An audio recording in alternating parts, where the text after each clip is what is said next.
லேசா ஒரு அதிர்வு சத்தம் மாதிரி கேட்டது. மின்னல் அடித்தா இப்படி சத்தம் கேட்கும் அந்த மாதிரி.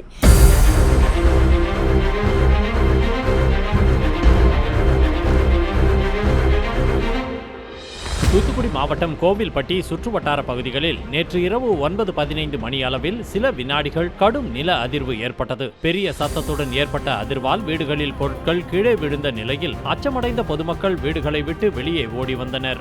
மின்னல் அடித்த மாதிரி ஒரு சத்தம் கேட்டது. ஒரு அதிர்வு மாதிரி. இந்த சாமி வந்து டக்குன்னு ஆடுவார்கள் அந்த மாதிரி ஒரு செகண்டுன்னு வைங்களேன், ஒரு நிமிஷம் கூட இருக்காது. அது இந்த மாதிரி சத்தம் கேட்குன்னு நம்ம பக்கத்து வீட்லேயும் மேலே எங்கள் மருமக சொல்லிச்சு, ஃபோன் பண்ணிச்சு. பக்கத்து வீட்டில் அவங்களும் நாங்கள் டிவி காட்டில் படுத்துருந்தோம், டக்குன்னு காட்டில் ஆடுச்சுங்கிற மாதிரி பக்கத்து வீட்டில் நான் ஃபோன் பண்ணி உங்கள் வீட்டில் நடந்ததான்னு கேட்டது. ஆமாம், எங்கள் வீட்லேயும் நடந்தது. மருமகளும் சொன்னான்.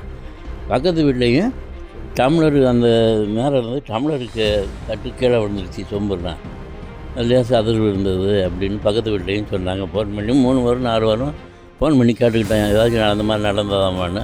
ஆமாம், ஒரு லேசாக அதிர்வு மாதிரி நடந்தது. அதான் உங்கள் வீட்லேயும் கேட்டதா எங்கள் வீட்டில் சத்தம் கேட்டதான்னு எல்லோரும் கலந்து பேய்கிட்டோம்.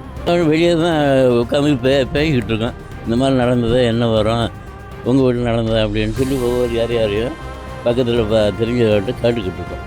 மணி 9:15 இருக்கும். லேசாக ஒரு அதிர்வு சத்தம் மாதிரி கேட்டது. மின்னல் அடித்தா இப்படி சத்தம் கேட்கும் அந்த மாதிரி. ஒரு கட்டில் உள்ளே படுத்திருந்தம்மா வந்து லேசாக கட்டில் அசைது அப்படின்னாரு. அப்படி வெளியே வந்து பார்த்தா ஒன்றும் தெரியல.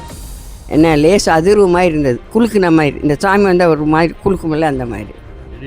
நம்ம இடி எடுக்கிற சத்தம் மாதிரி கேட்டுச்சு.